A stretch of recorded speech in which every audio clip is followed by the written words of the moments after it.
27 ئایار یەکەم کاروانی حاجیان بۆ بەجێگەیاندنی فەریزەی حەج لە ڕێگەی فڕۆکەخانەی هەولێرەوە بەڕێکەوت. 29 ئەم مانگەش بڕیار وایە ئەو کەسانەی با ڕێگەی وشکانی فەریزەی حەج ئەنجام دەدەن بەڕێ بکەون و لە 4 مانگی داهاتووش سەرجەم گەشتەکان کۆتاییان دێت. حاجیان بەدڵی تامەزرۆ و چاوی پڕ لە ئەسرینەوە باز لە گەشتەکەیان دەکەن و دەڵێن گەیشتن بە دیداری ئەو خاکە پیرۆزە گەورەترین ئاواتی تەمەنمان بووە. چوینە عەمرەی مانگی سێ بەس 7 ساڵە ناوی خۆمان نووسی بوو. الحەمدوللا ساڵ ناومان دەرچوو. ناوی بابم ئەمە ناومان لەگە بابم نووسی بوو بەس بابم ئەمری خوای کرد. خوای گەورە لێی خۆش بێ، خوای گەورە سەبوری ئێوەش بدات ئینشاءڵڵا.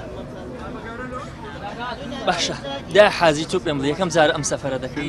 خوابی ئەرێ وەڵڵا یەکەم جارە لەسەر ناوی بابیان دەڕوو تەنازڵیان لەو کردم. خوای گەورە لە بۆتان ئاسانگە حەسەن قبوڵ بێ ئینشاءڵڵا. ئەمانەتی خوابی قسمەتەن گۆش بێ یا ڕەبی.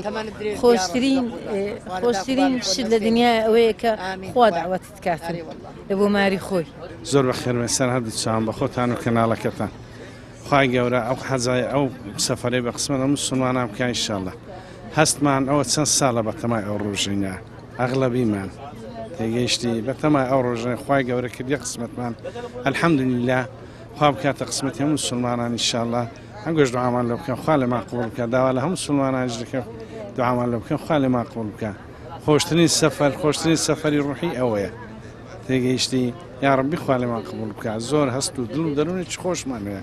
الحەمدوللا بەشکر لەسەر ڕێنمایەکانی بەرەبەراتی حەج و عەمرەی هەرێم و بەرەبەراتی حەج و عەمرەی هەولێر ئاسانکاریە کرایە سە لە بۆ حاجەکان لێرکوانە هەموو کۆ دەبنەوە کرێکار و کەی دێنن جانتایەکانیان هەموو بلوبار دەکەن. حاجەکان معەزەز مکەڕەم دەستدەیز نادەن لە خۆیان سواری پاس دەبن. جانتایەکان و ئەشایەکانیان پێشوان دەستە مەتاڕی هەمان چیش لەوێش لێیان بار دەکەن. لێرکوانە تەنها بە خۆیان دەستە مەتاڕی لەوێن دەستە قاعی لەوێ چاوەڕە دەکەن. بەڕێوەبەرایەتی گشتی حەج و عومرەی هەرێمی کوردستان دەڵێت ئەنجامدانی فەریزەی حەج باڕێگەی وشکانی 5,300,000 دینار تێچوەکەیەتی و بە فڕۆکەش 6,350,000 دینارە. پارەی وەرگیراویش لە حاجیان بە دیناری عێراقی بووە. یەکەم کاروانی حاجیانی هەرێمی کوردستان لە ڕێگەی هەردوو فڕۆکەخانەی نێودەوڵەتی هەولێر و سلێمانیەوە بەڕێ دەکەوێتن و توە 4/6 ئەم پرۆسێ بەردەوام دەبێت بۆ حاجیانی کە بە ڕێگەی ئاسمانی گەشت دەکەن و 29 مانگیش یەکەم کاروان و ئەو حاجیانێک کە لە بە ڕێگەی وشکانیان هەڵبژاردووە سەفەر دەکەن. ژماری حاجیانی هەرێمی کوردستان بۆ ئەو ساڵ 4,685 حاجیە کە دابەشکرا بۆ 1,700 کەس کە ڕێگەی وشکانیان هەڵبژاردووە. ئەو پارێکە وەرگیراوە هەمان ئەو پارێکە لە حکوومەتی عێراق وەرگیراوە نزیکەی 6,350,000 و ئەوانەی کە بە ڕێگەی بەر گەشت دەکەن 5,300,000 جیاوازەکەی نزیکی 950,000 هەمان ئەو نرخەیە کە ئەمساڵ بە دیناری عێراقی وەرگیراوە لە حکوومەتی عێراق. ئەمساڵ 4,685 کەس بۆ بەجێگەیاندنی فەریزەی حەج لە کوردستانەوە بەرەو عەرەبستانی سعودیا گەشت دەکەن. 1,700 کەس بە ڕێگەی وشکانی و 2,985 کەسیش لە ڕێگەی فڕۆکەوە گەشتەکەیان ئەنجام دەدەن.